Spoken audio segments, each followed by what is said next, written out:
नौकरानी एक घर के लिए कितनी जरूरी होती है, आइए देखते हैं। अरे बहू, ये देख, सारा साबुन बर्तन में रह गया। ये नौकरानी कोई काम नहीं करती, गंदा काम करके चली जाती है और ढेर सारा पैसा ले जाती है। अरे मम्मी जी, उसने तो साफ किया ही था। मेरे ही हाथ से इस ग्लास में सर्फ गिर गया था। अरे बस कर झूठी, उसे बचाने के लिए सारी जुगत लगा ले, लेकिन मैं तो इसे निकाल कर ही रहूंगी। हमारे जमाने में ना कोई नौकरानी थी और ना ही ये चिकने बर्तन। चूल्हे के जले बर्तनों को राख रगड़ कर साफ किया करती थी मैं। अरे माँ जी, मैं कहाँ बचा रही हूँ उसे। और वैसे भी आजकल नौकरानी जरूरत नहीं, स्टेटस सिंबल बन गया है। अब आप बताओ, मैं मुन्ना को नीचे घुमाने ले जाऊं तो लोगों से क्या बोलूं? झाड़ू पोछा खुद लगा रही हूँ। लोग सीधा यही पूछते हैं कि कौन सी नौकरानी काम कर रही है तेरे घर पर। अरे बस कर, ये भी कोई बात होती है? मम्मी जी, आप नहीं समझेंगी। शाम को नौकरानी घर आकर काम कर ही रही होती है कि सास को कहती है, माँ जी एक बात बोलूं, बुरा न मानना। अरे वैसे तो मुझे तेरी शक्ल ही पसंद नहीं है, बात क्या खाक पसंद आएगी। अरे माँ जी, सुन तो लीजिए क्या कह रही है। तो मैंने कौन सा उसका मुंह पकड़ लिया है? अरे माँ जी, वो लाल साड़ी पहनती हो ना पहना करो। सास का गुस्सा अब तो 7वें आसमान पर होता है। अरे वाह जी वाह, क्यों ना पहना करूं? और तू होती कौन है ये बताने वाली कि मैं क्या पहनूं क्या ना पहनूं? अरे माँ जी, पूरी बात तो सुन लो, वो बोलना क्या चाह रही है। अरे बुरा न मानो आंटी जी। अरे कौन है आंटी? अपनी उम्र देखी है तूने? 2-4 साल ही छोटी होगी मुझसे और मुझे आंटी बोल रही है।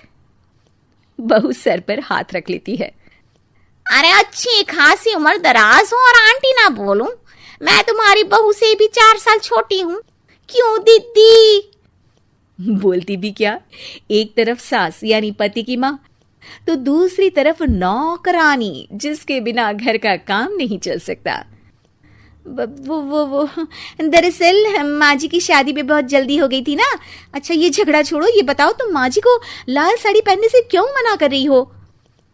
वो ना, इनकी उम्र की सारी औरतें सोसाइटी में इनके लिए बात करती हैं कि तुम्हारी सास बुढ़ी घोड़ी लाल लगाम है।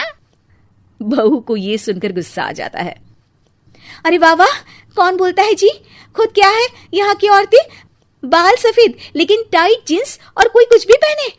अरे पहनना हमारा निजी हक है, किसी को कुछ हक नहीं बनता कि वो मेरी सास के लिए कुछ बोले। मैं आज ही जाकर माँ जी के लिए लाल जींस लेकर आऊंगी, फिर देखो कोई क्या बोलता है। अरे चुप लाल जींस।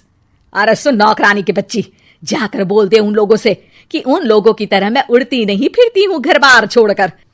अपने बच्चों और नाती पोतों में मन लगाती हूँ, ना कि सारा दिन ताश के पत्तों में आंख गड़ाकर 3 पत्ती खेलूं। नौकरानी वहां से चली जाती है। वैसे बहू, नौकरानी के क्या फायदे हैं ये तो पता नहीं, लेकिन सबसे अच्छा तो ये कि पता चल जाता है कि कौन किसके लिए क्या बोल रहा है। सोसाइटी में तेरा नौकरानी रखने का इरादा बिल्कुल ठीक था। अगले दिन उन लोगों के घर की बेल बजती है।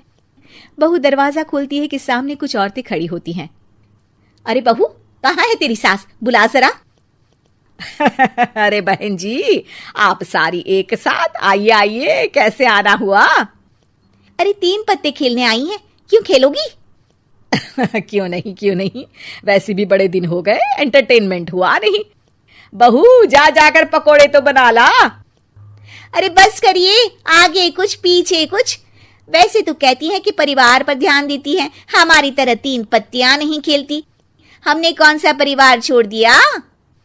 सास सक पका जाती है। अब ये किसने कहा? मैं तो कहती हूँ कि मैं भी थोड़ा बाहर निकलूं। आपने ही तो कमला नौकरानी से ये सारी बात की थी। सास और बहू को अब सारी कहानी समझ आ जाती है कि सोसाइटी की औरतें क्यों भड़क रही हैं। माफ करिए आंटी, मैं छोटी हूँ, लेकिन फिर भी पहले तो आप लोगों ने माँ की लाल साड़ी का मजाक उड़ाया था ना। हाँ उड़ाया था, लेकिन उससे पहले तो तुम लोगों ने हमारी जींस के बारे में बात की थी। अरे क्यों ना पहने हम जींस, तुम्हारे पैसों की थोड़ी ना है। सास और बहू सर पकड़कर बैठ जाती है। देखा बहू, ये खेल कर गई तेरी नौकरानी, यहाँ की बात वहां तो वहां की बात यहाँ। दोनों किसी तरह औरतों को समझा बुझाकर घर भेजती है और कसम खाती है कि नौकरानी को नौकरानी ही रहने देंगी।